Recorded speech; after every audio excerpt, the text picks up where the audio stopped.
Hello, नमस्कार। मैं doctor Himanshu Parashar.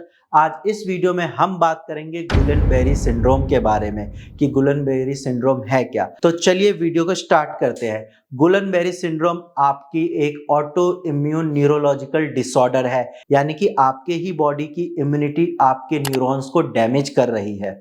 गुलेनबेरी syndrome में आपके नर्व्स की कवरिंग डैमेज होती है, यानी कि माइलिन शीट डैमेज हो सकती है, या फिर बहुत बार ये भी देखा गया है कि पूरी की पूरी नर्व डैमेज हो जाए। तो अगर आपके नर्व्स डैमेज हो रहे हैं या उसकी कवरिंग डैमेज हो रही है तो वहां पे चांसेस है कि आपको भी गुलेनबेरी सिंड्रोम हो सकता है। इसके बाद हम बात करते हैं कि गुलेनबेरी सिंड्रोम की प्रॉब्लम होती क्यों है। देखो, इसका कोई स्पेसिफिक रीजन नहीं है, बट कुछ किताबों में ये लिखा गया है कि गुलेनबेरी सिंड्रोम होने के कुछ रीजंस हैं, जैसे कि इन्फेक्शन। मेन रीजन यही है।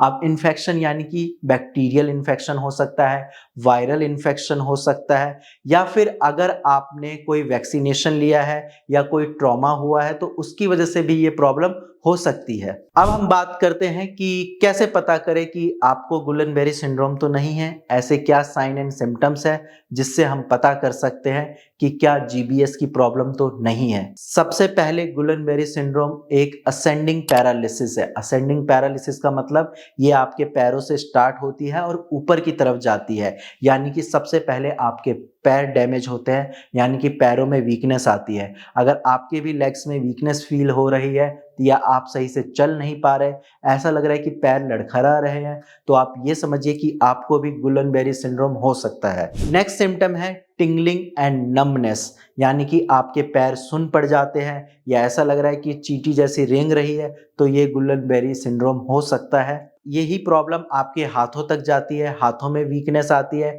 सही से चीज़ों को ग्रिप नहीं कर पाते, हैंड मूवमेंट सही से नहीं हो पाती। इसके अलावा नेक्स्ट जो सिम्टम्स है वो है लॉस ऑफ रिफ्लेक्सेस, यानी कि जो आपका ब्रेन सिग्नल देता है आपके मसल्स को, वो सही से कमांड फॉलो नहीं करते, और आपका ब्रेन सिग्नल सही से कमांड फॉलो नहीं करेगा तो ऑब्वियस सी बात है कि उस पार्ट में पैरालिसिस की प्रॉब्लम होगी। एंड बहुत सारे सीवियर कंडीशन में ये भी देखा गया है कि पेशेंट को रेस्पिरेटरी प्रॉब्लम भी होती है, रेस्पिरेटरी पैरालिसिस की दिक्कत भी हो सकती है। अब हम बात करते हैं कि गुलेनबेरी सिंड्रोम पैरालिसिस कैसे कॉज करता है, ऐसे क्या रीजंस है कि गुलेनबेरी सिंड्रोम की वजह से पैरालिसिस की प्रॉब्लम हो सकती है। तो पैरालिसिस एक इसका एडवांस स्टेज है। आप ये समझिए कि स्टार्टिंग में तो शायद इतनी दिक्कत नहीं आती, लेकिन जब पेशेंट इस बीमारी को टेकन फॉर ग्रांटेड लेते हैं तब जाकर ये दिक्कतें पैदा करती है। और ये करती क्यों है, इसके भी कुछ रीजंस हैं, वो मैं अभी आपको बताने जा रहा हूँ। सबसे पहले आपका इम्यून सिस्टम जो है वो आपके नर्व्स की जो लेयर है, जो कवरिंग है माइलिन शीट, उस पे अटैक करता है और फिर आपके नर्व्स डैमेज होते हैं। अगर नर्व्स डैमेज हुई तो उस एरिया में सेंसेशन चली जाती है, नमनेस फील होता है और फिर पेशेंट का वो पार्ट पैरालाइज्ड हो जाता है। सेकंड पॉइंट है सिग्नल कंडक्शन जो होता है वो रुक जाता है। जैसा कि मैं बता चुका हूं, जो आपका ब्रेन सिग्नल देता है वो सही से कंडक्ट नहीं हो पाता, उस एरिया तक पहुंचता ही नहीं है, फिर वो ब्रेन के सिग्नल को फॉलो नहीं कर पाता और फिर गुलेनबेरी की वजह से आपके जो पैरालिसिस की प्रॉब्लम है वो स्टार्ट हो जाती है। नेक्स्ट पॉइंट है वीकनेस। आपके पैरों में वीकनेस रहती है, वो वीकनेस आपके हाथों तक जाती है। अब इस वीकनेस की वजह से क्या है, आगे चलकर आपको पैरालिसिस की प्रॉब्लम हो जाती है। तो अगर ये सारे सिम्टम्स आपको आ रहे हैं तो इसको इग्नोर नहीं करना है, सही टाइम रहते सही ट्रीटमेंट लीजिए। होम्योपैथिक ट्रीटमेंट का ये फायदा है कि आपकी बीमारी बिल्कुल जड़ से खत्म हो जाएगी और दोबारा रीअकरेंस भी नहीं करेगी।